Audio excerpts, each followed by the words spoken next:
Us know. And so, but it is that time. It's the time of the week for Geek Speak.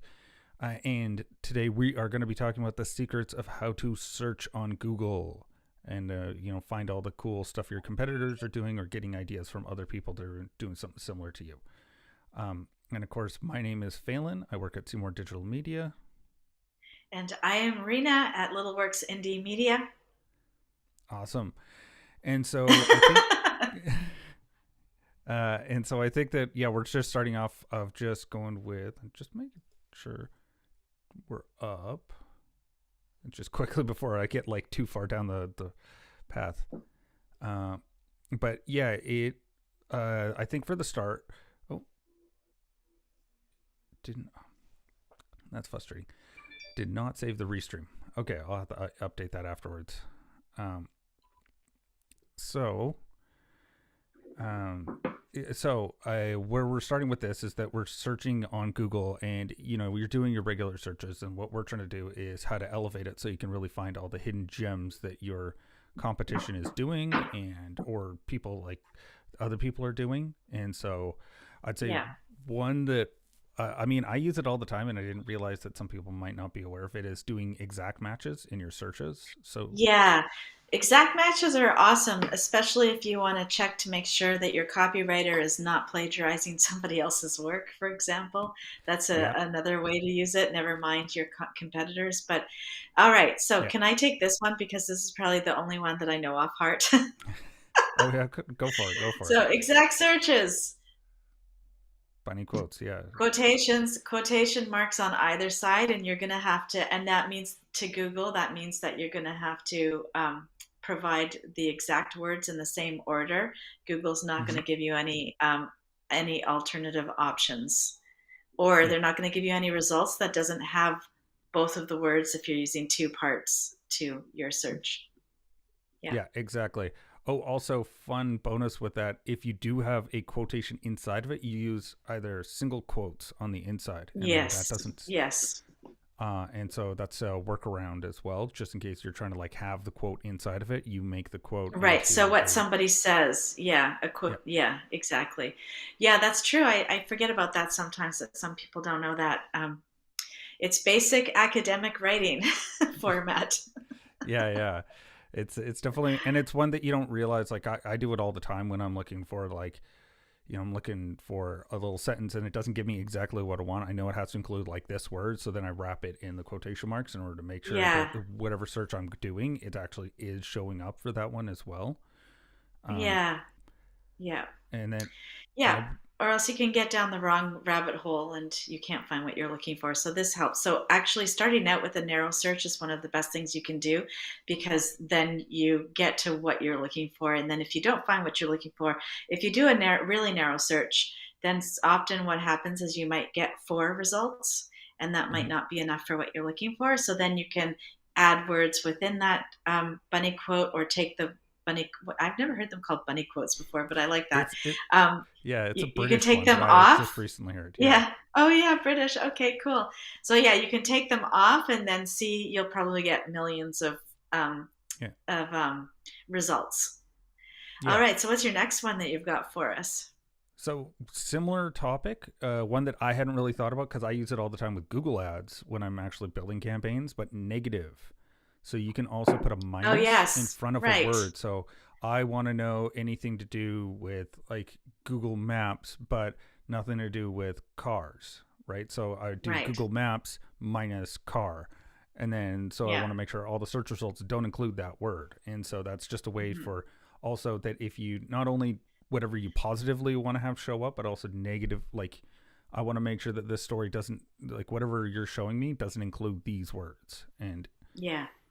so that Yeah. one, I think that's really helpful as well for people to kind of be able to explore. If you know that it's really annoying, like every blog post has like these certain words showing up. Okay, fine, just get rid of these words because I know I'm looking for something specific here. Yeah. Yeah. Okay, That sounds great. yeah. Okay. What's the next one on our list? So another one is the complete opposite of these ones that we've been doing, which is a wild card. So, say you know the structure Okay. of a sentence, you can also include just like a star. So, if you know it's like, I want to know about, I don't know, like, um, you don't know the type of like doctor near me, so you'll just do an asterisk and it will just fill it in with like All right. podiatrist or like whatever could be that doctor Okay. near you, and so it fills it in with whatever it could be. So maybe it's the rest of the sentence, you don't know that one word in a quote, Oh, that's you can super leave. handy for the people that have memory issues, Yeah. word recall issues. That's really great. And yeah, that's really great. I didn't know that one. Okay, terrific. Yeah, it's one that I was like aware of, but didn't realize like, oh, you could apply it. Like they were, I found someone who wrote that they had used it as like finding a quote of a specific book, and so they had every word except like one of the words at the very start. They just put a star in, and then they found the quote that way. Uh, Oh, that's great. So then, okay, yeah, that's great. So, okay, yeah. And then how would you use that? Do you have any examples of how we could use that to look for competitors' information or to yeah. search? Like, So how would we apply that? that's it's a really good one. What you could do is have anything where it is um, like say we did, so you would use another operator, so maybe site colon and then your competitor's website, so without the http, so it's like Ah, uh, okay. yeah, So, and then okay, so tell us what an operator is, just for the people that don't aren't familiar with that. well, we've kind of been talking about them already, is that there are things that Hmm. aren't just specifically words, but they do actions within the search. So like how we Hmm. were talking about the exact, right, that's technically an operator where I'm saying I want to have Yeah. this exact set of words in my search. The Hmm. other one that we talked about, wildcard, is also an operator because it says like Hmm. find me anything that could be fitting within this context, and so you can have that. So another operator is going to be site colon and then website. So Okay. um, and so it's a really useful one for looking up competitors. Also checking that your own websites, all the pages you think should be showing up, right? If you put in your own website and you know you have 100 pages that are public and 90 show up, well then you can figure out, okay, of those 90, which ones aren't showing up and why. Then you can start to figure out like um, if there might be an issue with your website with the coverage as Oh, well. I see. So Okay. it So when you put site colon, does that just and then what do you put after the site colon? Do you put your search terms or do you put the site that you want to search? you put the site that you want to search and then a space Okay. and then the term you want to search on their website. So maybe it's your competition and you want Okay. to do Facebook ads. You want to see what they have, any Hmm. content on their website about Facebook ads. But Right on. So you could really do a deep dive on somebody else's blog archive quite easily without having to go through. If I mean, if they haven't tagged very well, or if they haven't, or if their categories, if they have too many blog posts in one category for you to really get through, you could actually use mhm, a fairly narrow search term on Facebook, like say it's Facebook. I don't know, lead generation ads. You could do that and then see whatever blog posts come up for that particular narrow topic. That's useful. yeah, and or you can even widen it out, as we were talking about with the wild card. You could just do searching someone's site like a star and then ads, and then Hmm. seeing what type of stuff they talk about in regards to ads. And so it gives it a very wide berth that maybe they have a lot of topics or maybe you have too few topics on like a certain aspect of ads, and so that's a way that Right. we can uh, work around that as well. Okay. What's the next one?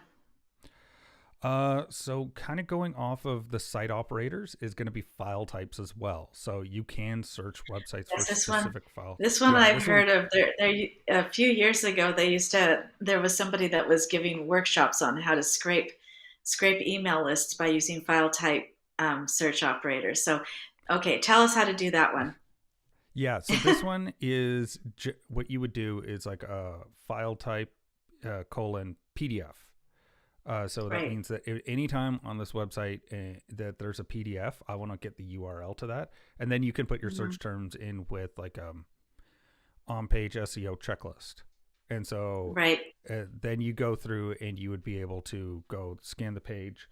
One thing to keep in mind when you do use these search operators is that Google gets very protective of anything past the first page, and they will make you do a lot of recaptchas because obviously people have been very bad with these, and they Yeah. scan huge people's websites and they just do it through automation. And so Google Yeah. does a lot of recaptcha in this. So just keep that in mind because I learned that one the fun way.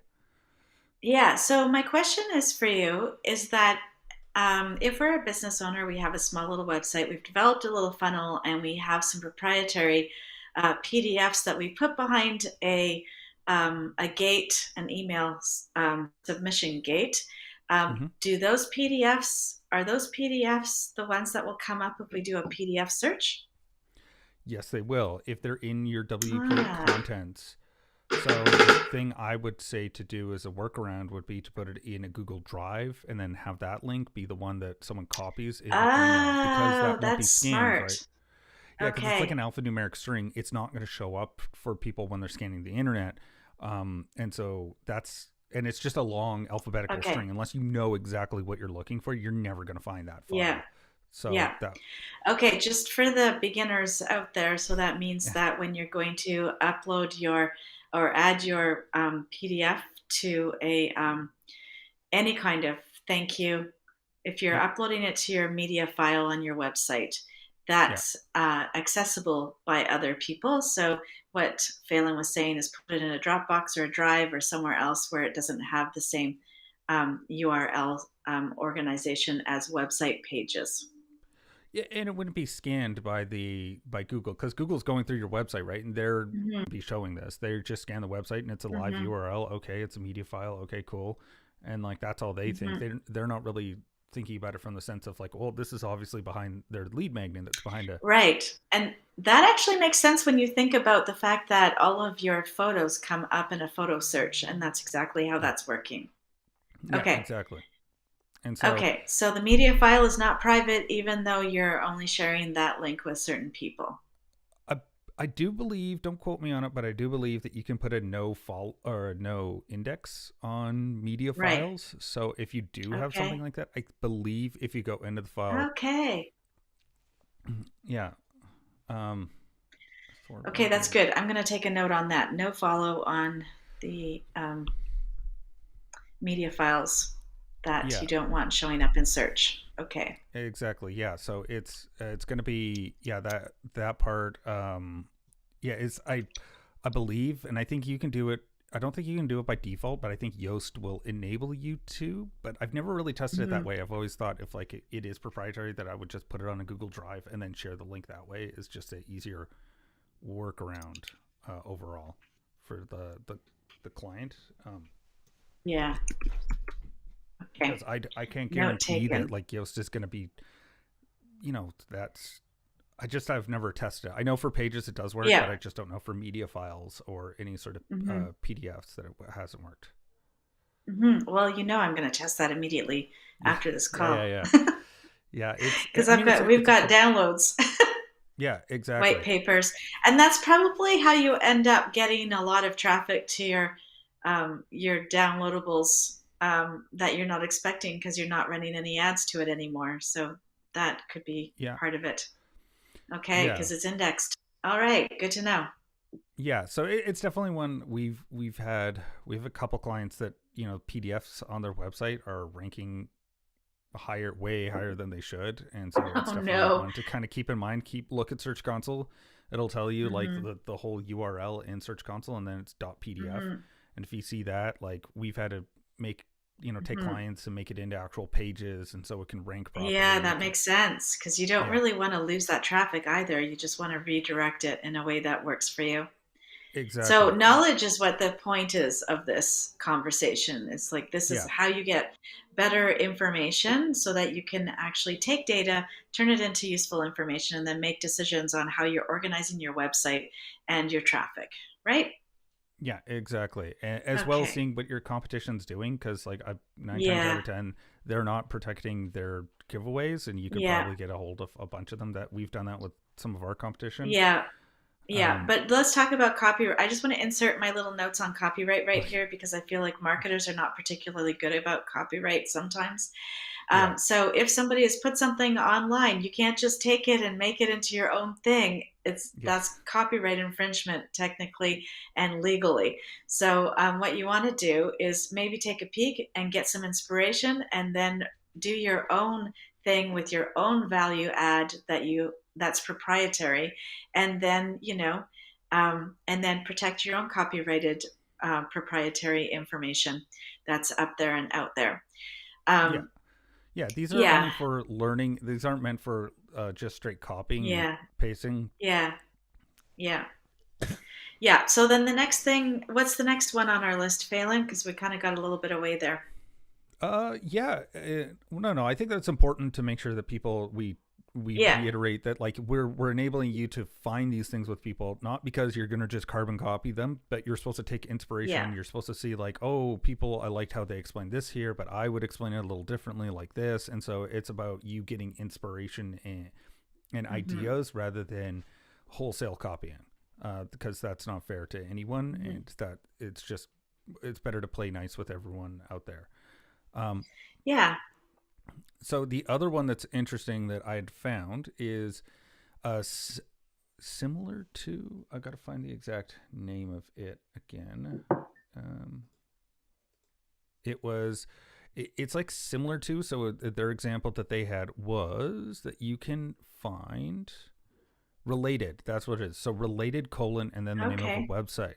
So it's a good way to do competition searches. So related to my website, and then you can kind of see who Google thinks is similar to you already. Um, and so, And do you think can you make go ahead. that location based? That's a good question. We're gonna get into the location stuff because you need a Okay. specific Okay. kind of search. It's a good question. Generally, this is just doing kind of high level websites. Like, I'm not Mm-hmm. gonna say that this is gonna be like the greatest way to search. It was just sort of interesting one that showed up Yeah. when I was doing some research. Um, you you can also another interesting one is that you can also do time stamping. So you can do so say Google Ads tutorial after 2023. So I Mm-hmm. don't want to see anything unless it's been the posting date or the update is from 2023 on. Great. That's perfect. So Yeah. really good one of Yeah, just because I could imagine using this, for example, if I was in a particular industry, I wanted to revamp my website, I might want to go and look at what my competition is doing because I haven't looked in a few years or a few months, whatever it ends up being. And yeah you could actually find your competition, but you wouldn't want to look. I had somebody come to me not that long ago with a website that they wanted to emulate in their redesign. And it was from like 2004 and it just screamed 2004. And so we don't really want that. And as I've said in other lives, we don't really also want to be able to date ourselves that way. We want to have sort of a site that's going to bring us through many years rather yeah than look like it was hot in 2023 and then it's just like design moves on in 2024, like some yeah certain exactly colorways. yeah. Yeah. And as well of like learning stuff as well, because like SEO tips are different in 2020 than they Oh are in yeah, and 2023. So getting stats. We had yeah this the other day where we wanted to find out how many female entrepreneurs there are on all of the different platforms to do um, some social media strategy for a client. And the data that came up first, that was ranking first, was from 2019, I think it was. And huh, so the question is this the most recent? Like, because sometimes data, if you're using like the good sources, government sources or big time research companies, yeah they don't put out their most fresh data unless you pay for it. Um, yeah so the idea is how long ago was this? Is it still relevant? You want to know. So searching with that date um, piece put on there would be super handy for a lot of different reasons. yeah exactly. And then also you can do date dot dot other date, and so it gives a range as well. So you can do not only before this or after this date, you can also put Oh, that's between great. January and February of 2022. I want to know, I don't know, all the news about Tesla stock. I don't know, something like that. So you can put date ranges on stuff and then be able to search as well. Um, Great. yeah, so it's fun ones for that as well to be able to find some information. Um, Oh, there's also a fun one as well. So you can, so because it's code, it also does logical conditioning. So in and or an or, so capital OR, Okay. capital AND. So I need it to say, um, you know, Facebook and Instagram ads, like just an And example. when you say capital, do you mean all caps or just the It first letter? it's saying they, so their example that I am seeing doesn't use capitals, which is kind Oh, of weird to okay. me, but Okay. um I would personally put in capitals. That's just my preference, but that's just like, because Yep. for me, when I'm looking at it, I want to know what the and or the or is, like what's on one Ah, side or got the it. other. Yeah. And that's kind of a personal preference of mine. They're saying that it doesn't matter, which kind of makes sense because the way the search engine works, it's actually not really case sensitive. The way we think of Hmm. it as being case sensitive. Um, Yep. it's just kind of a weird way that Google had to, for safety reasons, they couldn't make it like case sensitive because that might, you can write malicious code into a search parameter and get it to do weird things. And so Google's pretty judicious of like, we're not testing that.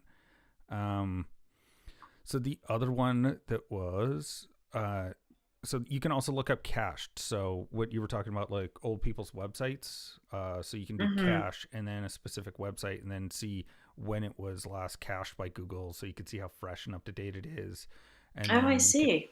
yeah. So they can do like a bunch of like information about the, how often are they being indexed, right? Because that could give you some idea on like, if we're getting indexed sooner, maybe we're going to rank sooner, that kind of Oh, stuff. so they could be putting out fresh content more regularly, is what you're Yeah. saying. Okay. So Google, yeah, so that makes total sense that Google indexes new pages. Do they index pages that have a significant, do they re-index pages that have significant text changes, like a home page or an about page or something like that? Well, I think that my understanding is that they do if there's a big Mm-hmm. change. Though, like for them, obviously they're not explicit about the stuff. Mm-hmm. And it's also about like the frequency of the changes. If the website changes consistently and not like we're gonna just revamp everything like 2 years at a time, but Mm-hmm. like you're consistently like showing up, right, making changes, editing the website, like making sure it's up to date, then you're putting in all the right markers, that the content's fresh, and that you're having like you're doing all the right things SEO wise. That's kind of what Mm-hmm. Google's looking for, because it's easier Mm-hmm. for them to scan a website and just be like, oh, okay, this is like been consistently okay. If they're consistent, then we should be ranking them higher. Right. That's what they say to be doing. Mm-hmm. Obviously, like big overhauls do happen, and you want to keep Mm-hmm. like a marker for when you did that, so that you can come back later and just be like, hey, we saw a huge uptick. Isn't it recommended to resubmit your sitemap for indexing when you do massive changes on your website? So this is where Pip and I would argue with this. I say it doesn't matter, but Pip says Okay. it probably She doesn't says it matter, does. but you should. Well, it's not that you should do it anyway, because like you're trying to Yeah. like goad them into like, hey, I've resubmitted it because Yeah. there's been big changes. Like you're kind of Yeah. like letting them know. There is a new tool. Well, it's not new. It's been out for about a year and a bit. It's called Index Hmm. Now for Bing, and Right. also what's the other one that the Yandex. Yandex was the people who came out with it. But it's Hmm. supposed to be really nice for this, where you just like, I've made a big change here, index this now, and it's Hmm. supposed to, rather than being Because if reactive you're to the. changing, yeah, because if you're changing your SEO strategy when you rebuild your site, then you would probably want them to take a little look see first. Yeah, and it's also about you being proactive with them rather than Hmm. reactive and just waiting for the Yeah. spider to crawl the website. Yeah. It's going to be that you what you're doing is you're affirmatively saying like, "Hey, we've made big changes. We would like you to scan the website and tell us what you think." And Yeah. so that's kind of the bigger operation that it's supposed to be handling. And the other Mhm. part is with that cache, it also gives you a time and a date range that they were caching them. So there might have been changes, but it Okay. might not be cached already. So there could be stuff like that as well. So it's also good for you to kind of see up with your own website Mhm. how Google is caching and looking at it.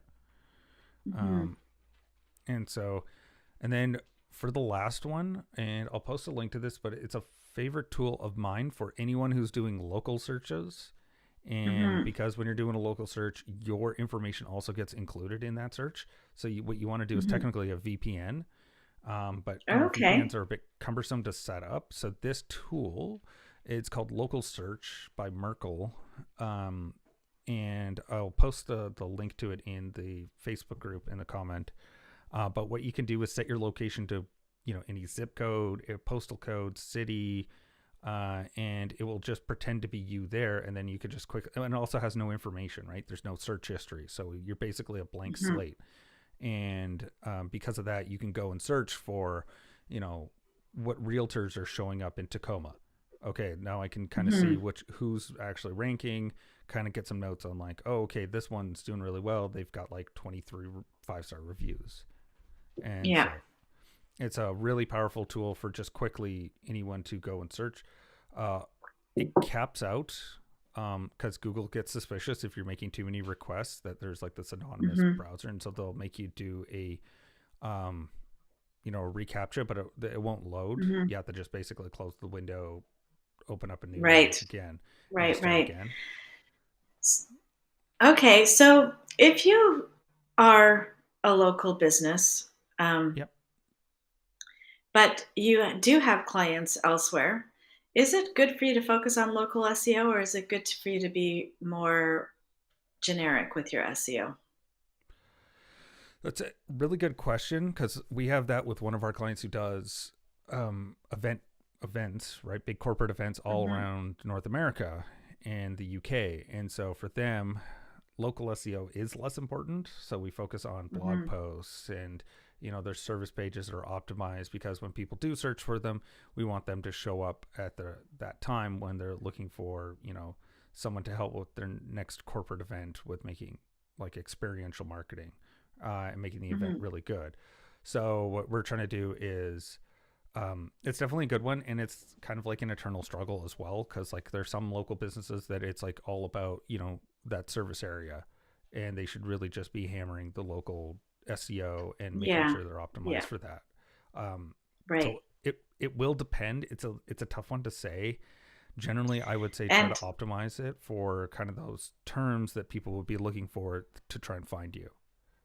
okay. And then my question is, what about if those terms will be both? So, for example, there's one client that I have that has an e-commerce site that we want to get pushing, and they also have a brick and mortar store. So, in that Yeah. case, can we use both strategies, or does that Yeah.